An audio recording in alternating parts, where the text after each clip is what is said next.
How's it going, everybody? My name's Tim, and what I'm going to fucking talk to you about today is the current fucking betting market for the vice presidential candidate for the fucking Democratic fucking convention.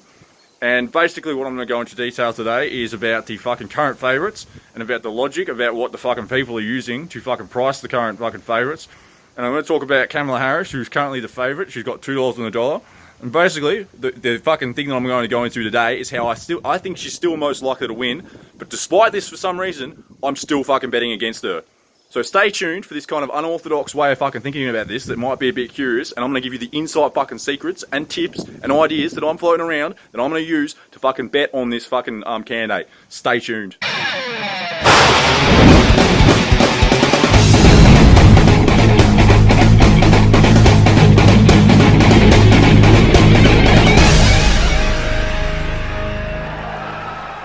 So the first fucking thing we've got to talk about when we come to this is what fucking information we have.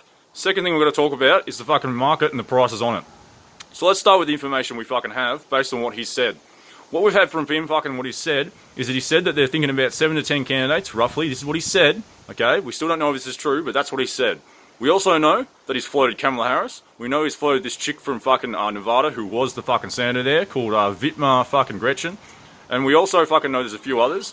We also know there's a chick called Cortez Marstos, who's the fucking governor of Michigan right now and is fucking overwhelmed. Her and Vitma are overwhelmed because they're trying to look after their fucking electorates who are fucking getting hit by Corona.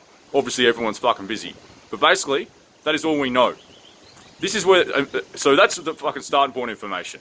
What we know in the prices is that fucking Kamala Harris is about $2 on the dollar right now. I think Gretchen's probably about $7 or $8. This Cortez chick, unbelievably, is about $20 to $30. I've got money on all these people, by the way, and there's a whole bunch of other fucking candidates we don't fucking know. That's what we don't know. Now let's get on the fucking part, where's the speculation. A lot of the speculation that is mostly driven by the press right now is driven on these facts. Basically, they're saying, and a lot of this is just them saying as well, who they think should be bet and why. This is another key. People should be thinking about Kamala Harris, or why he should be thinking about Kamala Harris. This is where the money's now going. Kamala Harris is basically logic right now based on woman of colour, right? So she's pandering to the woke thing, right? Fucking a moderate, right? And he's closer to a moderate. And also, fucking him and her got a bit of history even before she basically accused him of being racist in the fucking primaries for the election candidate, for the nominee. Okay? That's what we know. What we don't know is basically who the fucking 7 to 10 candidates are. We don't fucking know how many of those people, how likely those fucking candidates are in terms of Biden's mind or the committee he's electing, because he's electing a committee to outsource some of this. And we don't know, out of all of those 10, how certain it is the fucking, what the weight is of those fucking 10. Now, what weight basically means is he favouring one candidate of all of them? Is he favouring maybe 3 or 4 and the rest of them are just sort of iffy? Or is he weighting them all equally? Or is he weighting 2 of them really heavily? Or is, like the market fucking suggesting now, he's basically weighting fucking Kamala Harris overwhelmingly and the rest of them, there's maybe like 1 or 2 who are sort of like on the books and the rest of them are fucking basically like out of the woods. That's fucking the question you got to be asking. So anyway, in order to fucking break all this down, the first thing we need to look at then is the fucking odds, okay? So let's start with a theoretical example here. Let's say Joe Biden actually is floating candidates in his head, and he hasn't lied, and he actually has thought about them. And let's even say, just for fucking argument's sake, that he actually has Kamala Harris at a fucking favourite, that she's like the top of his pick. I think it would be pretty fucking reasonable to suggest, and this is just an idea, that maybe in one scenario, he's got maybe her, 2 to 3 other people in a fucking small group, who are kind of like the circle he's really thinking about. And let's just say that actually is, let's just say it's her and 2 others for fucking argument's sake. Go with me here. And let's just say the rest of them are kind of like backups and he's kind of put them on the fence right now. Okay? So we'll call that first small group, which is the fucking group of her, and we'll say 2 others instead of 3 others, just to make this simple, because I'm actually here to emphasize a point. But let's say it's her, it's this Vitma Gretchen, and it's this Cortez Marstos girl. Okay? That's group A. Now, over the other side of fucking this exact same stream of 10 people, and we're going to say it's theoretically 10 rather than fucking 7 to 10, because this just makes the maths easier. And like I said, I'm driving a point, but let's say there's the small group, which is group A, with those guys in it, the more likely favorites, the ones that he has got more weighted. He adds more weight and likelihood that they're going to be the fucking people he focuses on. And let's say these other 7 people are kind of just like, like they're maybes, but they're just not in his fucking top head to be fucking key things. So what does that look like? Well, here is my example here. Presuming that Kamala Harris, let's say, is still the favorite in this little circle, I've basically shown you here that I'm giving her 50% in this little circle, and I'm giving the two other fucking candidates in that circle 25% each, right? And this is discounting the entire other fucking lot of people there who are in Group B. And basically, this is where Biden, what this would reflect is Biden basically thinking, these are the guys I'm floating around. But, Kamala Harris is kind of my favorite right now. So, maybe this is where I'm at. So she's got 50% in that group. Each of those guys have got 25% each in that group. And then the other people at the other end, they share what is actually the other fucking 50% of the group, because that small group of 3 in Group A is actually 50% of the entire fucking lot of them, of the 10, instead of just the 3 in there. So Group A is 150% and the other guys are the other 50%. But basically what this means is, just think about this for a second, in this scenario, Kamala Harris is not weighted, is not 50%. You have to break down Group A and break the whole thing down. In this situation, Kamala Harris is now 25%. Collectively, those two other people are 25%, and they're worth about 12.5% each, okay? Which still makes them a 10 to 1 chance. It's probably 7 or 8 to 1 chance, right? So they're actually still pretty fucking unlikely each. And then the rest of them are fucking worth 50%, and, we don't really know what they're at. By the way, if all those, and actually, no, I'll get to that soon. But okay, let's just say it's like that. Do you know how much do you know what it would mean if her chances are actually 25% in terms of the price? Let me just put it this way. Right now, Kamala Harris is $2 on the dollar. She's about $2 to $2.20. Okay, that's where she's floating. Now, if she's $2 to $2.20, basically in this scenario, across those entire 10 candidates, she shouldn't be 25%. She should be 50%. Keeping in mind we don't even know who these guys are yet. In this scenario, we've actually broken it down in a pretty rational way, which is where Biden is considering a small circle of people who are floating around, and she's kind of a small favorite in that. And then there's the others who are just like kind of backups, basically, or just, you know what I mean? She's no longer worth 50%. She's worth 25%. She's worth 50% in the small group in small group A, which is just 3 people. But when you take into consideration the group of all 10 of them, she's actually now worth 25%. You can see it here on my visuals. Now, do you know what she's actually worth if she's 25% and not 50% across the group?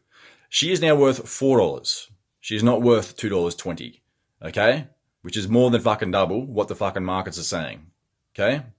Now, here's an interesting little thing to go into detail here, because I want to fucking emphasize this for some of you who are not following this particularly fucking close, and you fucking need to understand sort of some basic principles, and basic principles are always good. If she's $2, basically if you put 100 on her, you will get 100 return. What will end up coming back is 200, but you would have made a 100% profit on your fucking bet, okay? That's key one. But what they're saying with that fucking bet there is you have a 50% chance. So that's what it is. $2 is, the market is saying she has a 50% chance of winning, and they're offering you a 100% payout if she wins, okay? But here's the thing.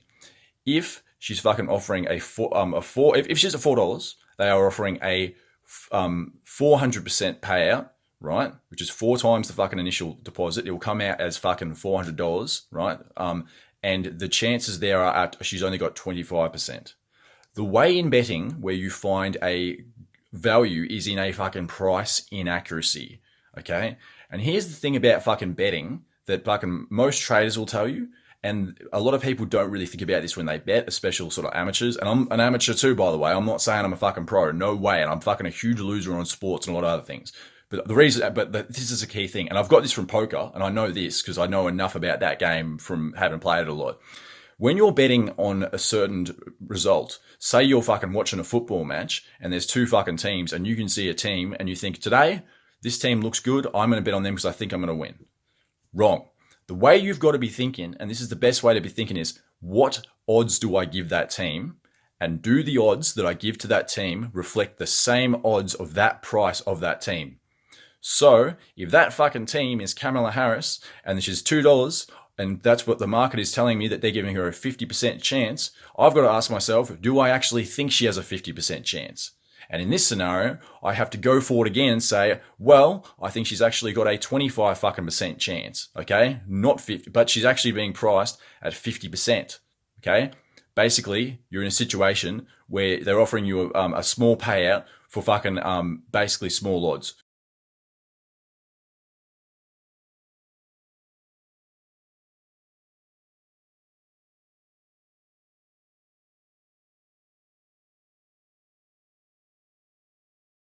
Okay, because they're small odds, they have to incentivize you to have to bet on them for some reason, right? The less likely the outcome, the higher the price is. This is just how it works, right? So that is example A. Let's just say again that fucking instead of this, Joe Biden has actually got them all even. Okay, let's just say we don't know fucking anything, but basically he's got the 7 to 10. We're going to say theoretically 10. This actually just makes the math easier, but let's just say it's 10. I'm getting to a point here. What's the distribution then? And they're all equal. In this case, Kamala Harris is now fucking 10 to 1 because she's, they all share the part of the 10. In that case, she's valued at 10. She is no longer valued at 2. She's valued at 10. In this case, Biden is floating a bunch of candidates in his mind and he doesn't have any favorites. Okay? There's no group A. There's no group B. There's just a big fucking group. Right? Maybe, maybe not. Okay? You got to ask. That's a possibility. How about we go back to the first example and we fucking talk about the two groups, the small group of favorites, and then we talk about the second group of kind of like not favorites, people who are less likely overall, and it's just kind of a bit of a mesh group. If that situation, if you say yet again got group A, okay, we're using this hypothetically, there's a reason I'm going here, and the reason I keep going into this is to try and offer likely situations about what Biden might be thinking, but actually looking at the maths and how it affects the prices and the odds that are listed. Because this is something that's important here, is that I think that they are inaccurate, and this is by looking at actually realistic situations. Because let's look at this one, and I'm being generous to fucking Kamala Harris, by the way, since we don't know shit. We don't know what he's thinking. The only information we have is what I told you at the start. We know she's in it, and we know there's 7 to 10 candidates, right? Going back to my fucking point here, okay, remember, this is the second, I'm going to be more generous to her. Okay, Group A, she's still got Gretchen, she's still got Mastos, but the thing is, she is now worth 70% in that group, and those two share the last 30%, right? They are 15% chance each, right? Now, in this situation, that's Group A of the three people. Once you separate the Group A into the collective group of A and B, right? The small group of A was 50% overall, and the second group was fucking 50% overall, okay? So this comes out now, okay, just follow me slowly here, that instead of fucking Kamala Harris coming out and being worth 25% like it was before, she is now worth fucking 35%. She's 35%, and the two other guys with her are worth 15% collectively, which means they are worth 7.5%, Gretchen 7.5%, which basically it means she has a 7.5% likelihood of winning. Fucking Mastos is there, Cortez Mastos. She has a 7.5% chance of winning. And the rest of these candidates, which is another fucking whole 7 of them, by the way, have all the rest and we don't really know the variation. Okay, well, in this scenario, she's actually way more of a favorite that I've given her in that small collective group, which is pretty fucking relatable because you think that this might be the way Biden's thinking. In that situation, do you know how much she's worth now? She out of across the whole board of the 10 people, she is 35% chance. Do you know what 35% chance looks like for a price? So a 35% chance, I think, is probably about $2.94, between $2.90 and $2.94, which is still a fucking hell of a lot higher than fucking $2 or $2.20-ish, what she's priced now, right? Which is just me rounding it for the sake of it. As you can see here, we don't actually know a lot about fucking what's going on. And when we make fucking kind of hypothetical situations that are relatively realistic, and I think also what most people would concede that even the press would be saying that seems like a realistic situation. Even if you favor her in this situation, right? Even if you favor her in this situation, it's still coming out inaccurate compared to the fucking odds that are being offered. And that's the way we find value. Okay? I've said before, it was about finding fucking patterns that matter and finding information that matters and fucking distinguishing what fucking matters. Because the thing that people are talking about is the fucking speculation. They're talking about the fact that she's a woman of color. They're talking about the fact that she's got a history. They're talking about the fact that she's a moderate, or she was a moderate at least. We don't know if she's fucking lying. She fucking flip-flopped a lot. And also the fact that basically, I guess woman of color, let's just say that helps as well. That he said that she's in the top 10. So as you can see here, that's what a lot of people are focusing on.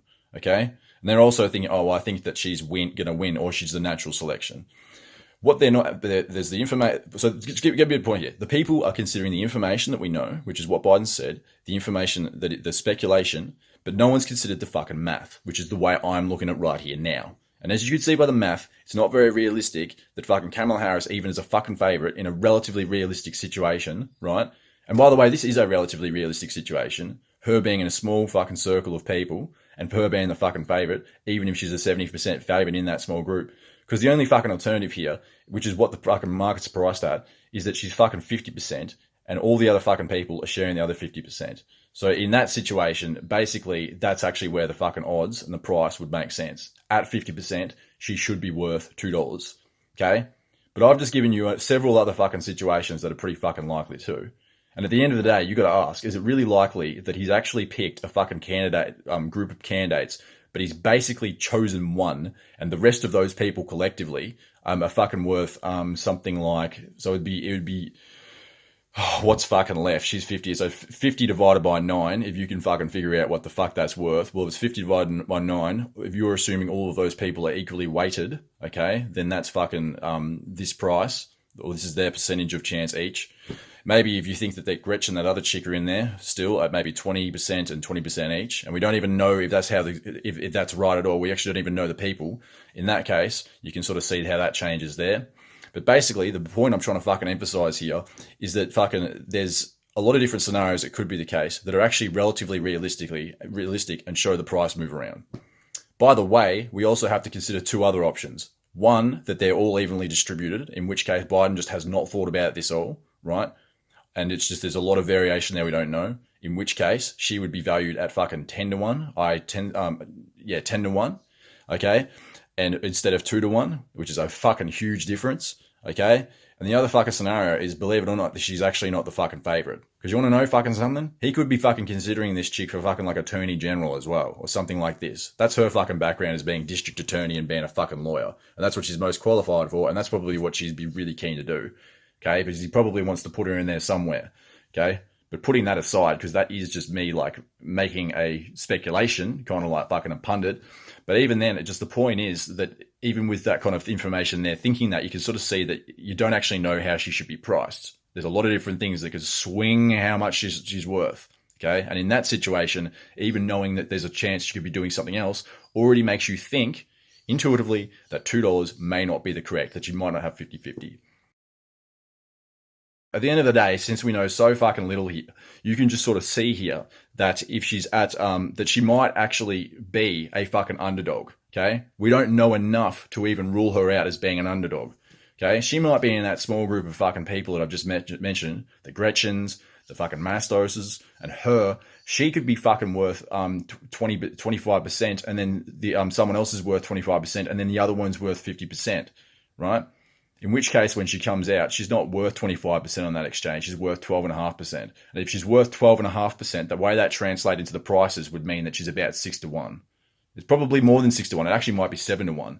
Okay? 7 to 1 is a far fucking higher number than fucking 2 to 1. Okay? Which is 50% likelihood and to get a 100% return. Okay? Fucking 7 to 1 is that you've got a fucking a 12.5% chance to get a 700% return. Okay, and by the way, we have no idea what the distribution here is, because the key thing I'm going to call here is basically this term called weight. Okay, as I've said before, the term weight is a fucking important thing to notice here, because if there's 10 candidates, you need to be figuring out what is the fucking polarity between those fucking candidates, and like. Weight is kind of like this. You can sort of see it here, but weight is like, where is that distribution of Joe Biden's fucking, where he's weighting the most likelihood that certain fucking candidates are going to be the favorites there. Okay? So we've talked about each of these different scenarios. And by the way, if it's 50% and the rest of those candidates, there's either two fucking things that I think are relatively realistic in that mathematical situation. She's 50% and all of the rest of them have been written off, in which case it's an 50 divided by 9, and you can see what that percentage is just here, each. And by the way, if that's what you're worth each, you've got no shot in hell. And what that would mean is basically, and I think it's pretty fair to say that if he's got her at 50% and all of the rest of them, hear me out here, who are ranked equally, and they've all got that tiny percent chance, it basically means what tiny percent chance usually means. None of them got a chance at all. And he's basically selected her. And then you got to ask yourself, realistically, what's the point of him fucking saying that I'm fucking weighting up 10 candidates? You really need to ask yourself that, because honestly, if it was me, I would be thinking that if he fucking was weighing up 10 candidates and wasn't weighing up 10 candidates and was just lying when he picked Kamala Harris, he probably wouldn't be saying he's weighed up 10 candidates. He'd probably just be saying, yeah, we're thinking about that. Okay, or I've got no information yet. Probably would make a lot more sense to me. Now, In addition to this, I've got another fucking. So basically, you can see here the way I've deduced this is that I think the maths is wrong. I've got more of a. I've decided that the maths should be the point of focus for the fucking reasoning here, and I think there's value in that. And I think the speculation in terms of all the features that we think would make her a great candidate, I think that it should be weighted less in the decision making about what information matters. And I'm trying to stick to the information we have. And by the way, there's another important fucking thing here, and that is to count for the fact that we don't know fucking anything. Okay? There's a lot of different variations and variables. I've offered you a few scenarios here where there's a small group where she's one of three, and then a large group attached to that, and they're a collective group. Okay? We don't know the distribution. Okay, she could be in that with three other people. She could be in there with four other people. She could be in the small group. Okay, there could be five of them who have got equal weight and the rest have nothing. Okay, there could be three candidates who are like 5%, and then the rest of them, four of them share a similar percent, and then two of them share the most percent. Okay, huge wide variations in this, and all of them change the variations in the percentage of chance of each candidate winning, and all of these change the fucking price and return of each candidate fucking winning. Okay, so that much randomness is what you've got to take into consideration when you are in a fucking environment with limited information. Which is why, as I said before, with poker and whatnot, when you're playing poker, you aren't betting because you look into some cunt's eyes and are trying to figure out what you think he has. You're trying to put him on a range of hands that you think he could have. Maybe he has this hand, maybe he has this hand, maybe this has this hand. And the key there is to figure out what is the likelihood of each of those hands. And that's when you make your decision. Okay? I'm going to go into one more fucking detail here because, by the way, how have I priced this? Well, I've decided to take a few of those scenarios there. The 10 where she's 10-1, where I've got her as 25%, so that's 4-1. Where I've got her as evens with that in the small group, so that fucking makes her. I think it made her. I'll put it here, and also the price just here for the one where she's overweighted and she's 35% chance. These are the fucking prices that match those. And if you do that, the way to fucking get an average fucking equation for that, the average fucking price, basically you do the equation of adding them all together, you divide them by the number of them, that gives you the average, that's the mean, and then there's sort of like a variation between that. And that's probably a pretty good way to make that decision on what price you want to come to the conclusion of is a good price. Keeping in mind here that there is this thing in this distribution, right? This is a mean distribution. It follows the bell curve. The bell curve have a little thing called fat tails. Fat tails are things where when you get further up this end by a long way, that's when there could be a ridiculous number, okay? And what that basically means is I'm going to fucking explain this through Nassim Taleb, who will explain that just here.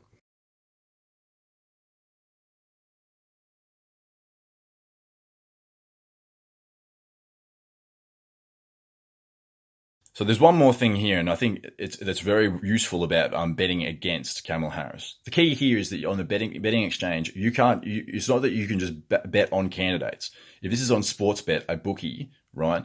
There's a bunch of candidates, and you can bet on the one you think will win or has the most likelihood of winning. On fucking Betfair Exchange, you can think of all the fucking people that you could bet on, and you could also bet against certain candidates. If you bet against that certain candidate and they don't win, any other fucking candidate on the entire list and any other candidate that's not even on the fucking list will win you money. Okay? Now think about the beauty of why I'm doing this here. Okay, this is another side to this. Since we don't know the weight, since we don't know the distribution, since we don't know fucking what Joe Biden's thinking, which by the way he fucking talks regularly, he doesn't seem to be thinking too fucking much, right? So I think it's pretty speculative to say he's made any kind of fucking rational decision about who the fuck he thinks would be weighted what here, right? Or if he's even can fucking remember half the time who the fuck he's considering, right? When what this does well for me with Kamala Harris at this price here is I'm basically covering myself for all the randomness of shit we don't know. Think about what we don't know. Who are the candidates? Who are the 7 to 10 candidates? Is it actually 7 to 10 candidates? Out of those 7 to 10 candidates, what kind of distribution of odds is there? What kind of people is he weighting? Is he weighting more heavily 3 candidates and the rest of them are kind of write-offs? Is he weighting 4 candidates and the rest of them are write-offs? Is Kamala Harris an overall favorite? Is Kamala Harris an underdog? Are they all distributed equally? Okay. And the more that we think that we don't know that, the more variation basically means that there's less certainty. And basically with betting too, when a price goes down, so like $2 and it goes down to $1.50 or $1.20, that is presuming that there's more certainty. When you're watching a football match and you're watching one team kill the other and that price goes down to 20 cents on the dollar, you have a lot of certainty And the reason you have that certainty they're going to win is why the fucking price goes down. It's not that you think that they're going to win. You think it's quite a lot of certainty. However, when you're not sure about the certainty, it might be at a higher number. Now, they might be winning, but they're only $1.50, okay? But that's because the certainty is worth, it's $1.50 worth of certainty. We don't have any fucking certainty about anything at all, which means that for her, if I can just bet against her here and any fucking person out in the fucking world, it could end up being that he picks just fucking someone he finds on the street. It's not going to happen, but if whatever the 7 of them are, whatever the potential 10 of them are, however he goes about picking it, I will win no matter what. So I am insured, in a way, against most of the fucking unknown information out here. And I'm not just betting on fucking a candidate, hoping that they win. I'm betting, sure, I will fucking lose if she wins. But like I said before, I don't think she's priced accurately. And at the end of the day, out of all those, I'm basically covering on my ass for 6 to 9 people now. And I'm only fucking exposed to her. And I think that's a pretty fucking good deal, right? Because you got to ask yourself also, do you reckon Biden's actually fucking even made up his mind about who these people are and what kind of fucking odds he's given them? Because I don't think that he thinks in terms of odds like I have and like we've just talked about here. I think this guy just wings it along the way. So the idea that he's even made some sort of weighted decision in his head, like he might have fucking favorites, but that he's even sort of sticking to that, or he's fucking sure about that. He has certainty about any of his distribution. That is speculation as well. And whenever we're speculating, whenever there's less information, we're speculating, we have to raise the prices. I've put her price here at about, I think, $4.60, but I'll show you the maths here. And you can see whatever that is I've deduced. That's obviously a lot higher than $2 to $2.20 or whatever she's paying now. And you can see that that's how I've put this together. And that's just one way to think about betting when you're betting on markets. That's one way to think about betting politically when you're betting on a lay. A lay is when you're betting against the candidate. You're betting that they're going to lose. And if anything other comes out, that you win. And I think it's just a useful lesson to see here how you can approach markets on a betting exchange where there's a lot of different fucking choices. And there's a lot of randomness about knowing who those fucking people are who could win. Because you can do this on betfair.com, and most people would use this to bet on, say, fucking horses. Because in a horse race, there's like 7 to 10 fucking horses, and there's all these prices that you can back any of them. But now, with Betfair, you can back against them. And this kind of logic here is a fucking good way to be able to deduce that. Horses is a bit different. It's an established fucking sport. So people who are fucking punters on that, who are pro punters, can probably give you better advice than I can. But I can at least give you advice on these markets and give you advice how to think about it. And in this situation, I think that there's so much incomplete information that the focus needs to be on the math and less on fucking the stuff that we're saying would make a good candidate. I'm fucking Tim Williams. This is my fucking betting video. Stay fucking tuned for more fucking updates in the future, and fucking post in the comments so we can fucking chat about this hunky fucking dory.